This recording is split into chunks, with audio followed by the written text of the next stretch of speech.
如果把2024年全球消耗的咖啡豆全做成美式咖啡，这个数字高达530亿杯。咖啡因是目前世界上使用最广泛的精神活性物质，每天有数十亿人摄入，且在绝大多数国家和地区完全合法。对于普通人，它常被用于缓解疲劳；对于运动员，它虽然被WADA监控，但在一定剂量范围内允许使用来提升运动表现。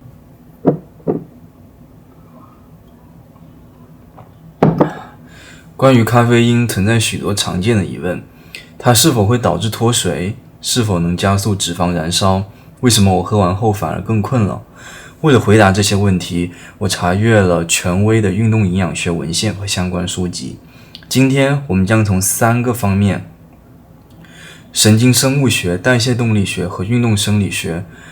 为大家解析咖啡因的作用机制和应用策略。同时，我还会在视频最后为大家介绍近年关于咖啡因的最新研究进展，更新大家对于它认知的边界。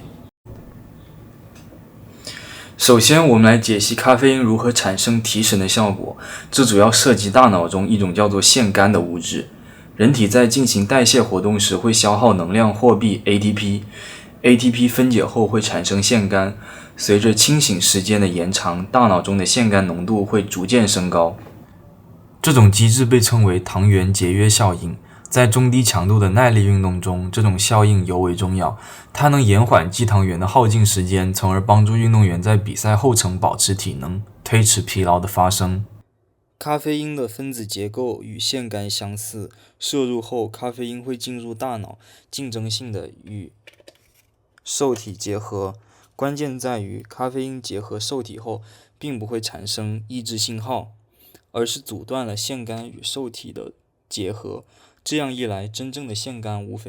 无法发挥作用，疲劳信号被阻断，大脑因此维持在较高的兴奋水平。此外，咖啡因在阻断腺苷受体的同时，还间接影响了多巴胺系统。研究表明，咖啡因能增强多巴胺的信号传递，而多巴胺又与愉悦感、动力和奖赏机制有关。因此，摄入咖啡因后，人们通常会感到情绪改善、动力增强。我们都知道，在运动初期，身体通常优先使用肌糖原作为主要燃料，而肌糖原的储量是有限的，耗尽后运动表现会显著下降。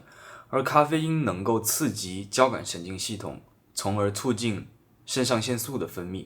肾上腺素能够加速脂肪组织分解，将游离脂肪酸释放进入血液，供肌肉使用。这意味着咖啡因改变了身体使用燃料的比例，增加脂肪作为能量来源的比例，减少肌糖原的消耗。我们明确了咖啡因的作用机制后，让我们来看看咖啡因在实战中的具体表现。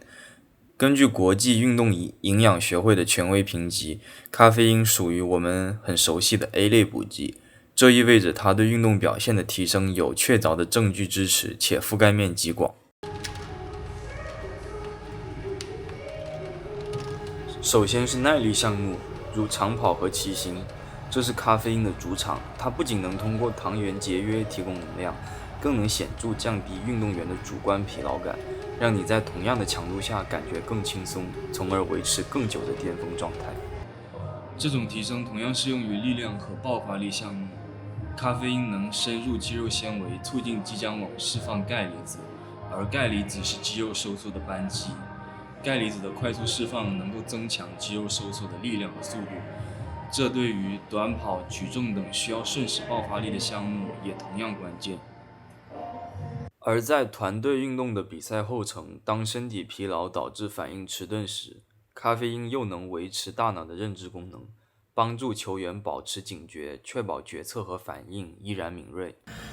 针对有运动习惯或职业运动员的建议，我建议在赛前60分钟内摄入咖啡因，而推荐的剂量为3到6毫克每千克体重。此时血液浓度达到峰值，脂肪动员效果最佳。接下来让我们谈谈咖啡因与兴奋剂的问题。我可以向你保证，你参加的绝大多数比赛，咖啡因都不会成为你的兴奋剂问题之一。WADA 已经将咖啡因移出了禁药名单，但是 NCAA 仍有限制。尿液咖啡因浓度超过15微克每毫升仍然被视为违规，但通常不用担心，这相当于是赛前短时间内摄入了极大的量，如500毫克咖啡因或6到8杯浓缩咖啡。接下来为大家介绍咖啡因的一个进阶用法。丹·贝纳多特博士在他的高级运动营养学中提出了一个重要观点，在运动后摄入咖啡因也有益处。研究发现，在高强度训练后，如果在摄入碳水化合物的同时摄入咖啡因，大约4毫克每千克体重，能将肌糖原的再合成效率提升66%。这对于需要1天多练或快速恢复的运动员来说，是非常有效的恢复策略。咖啡因确实有轻微的利尿作用，但研究发现，对于有规律摄入习惯的人，身体已经产生耐受性，在运动过程中摄入适量咖啡因，特别是配合液体，并不会导致体液平衡失调或脱水，进而影响运动表现。接下来是针对普通人的日常建议。对于不进行高强度训练的一般人群，使用咖啡因的主要目的是维持日常精力。所以说，我的第一个建议就是推迟摄入咖啡因的时间。刚醒来时，人体内的皮质醇水平处于峰值，这是一种天然的清醒激素。此时如果立即摄入咖啡因，容易产生耐受，且可能加剧下午的疲劳感。我的建议是在起床60到90分钟后再摄入第一杯咖啡。我的第二个建议是控制你所摄入咖啡因的剂量。对于一般人，建议每日摄入量不要超过400毫克。同时，相比于一次性摄入大剂量来说，我更推荐少量多次的摄入方法，这样可以让你维持更长的精力水平。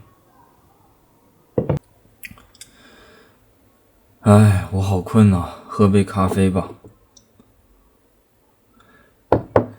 错，千万不要这样做。咖啡因的半衰期通常为4到6小时，且个体差异极大。为了避免干扰夜间睡眠，建议在睡前8到12小时停止摄入。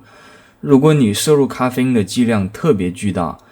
我给你的建议是在睡前12到14小时前就停止摄入咖啡因。最后，我们来聊聊咖啡因领域的2个最新研究突破，它们可能会颠覆你对喝咖啡这件事的固有认知。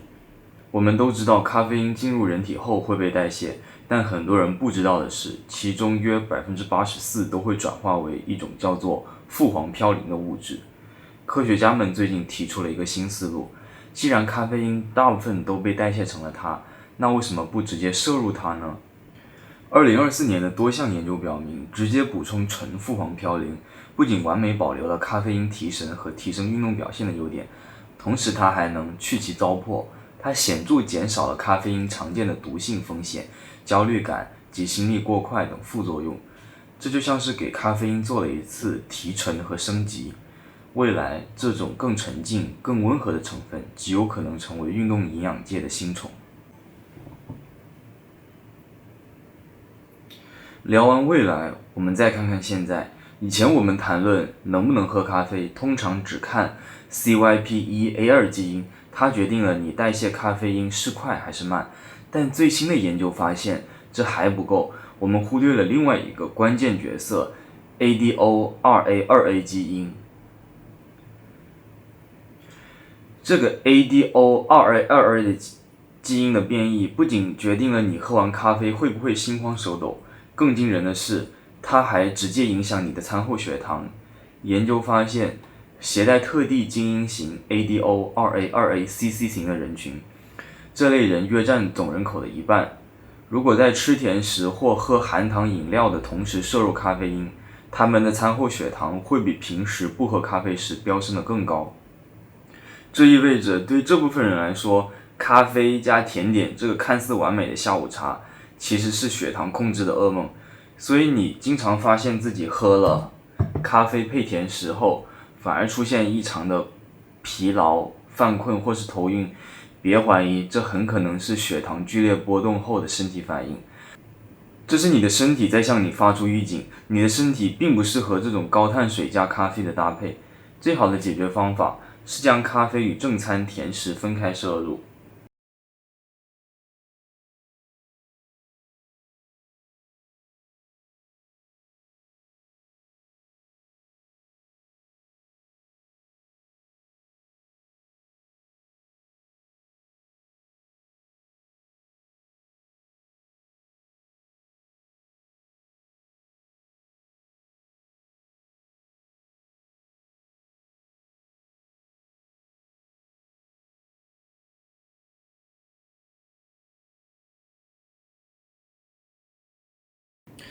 到这里，我们已经看清了咖啡因的真面目，它不是创造能量的魔法，而是阻断疲劳、调动脂肪的生物学杠杆。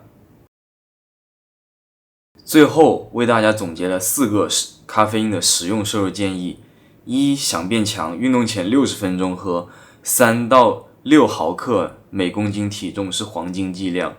二、想恢复，运动后加碳水，加速满血复活；三、想清醒，起床后推迟90分钟再喝，避免皮质醇高峰；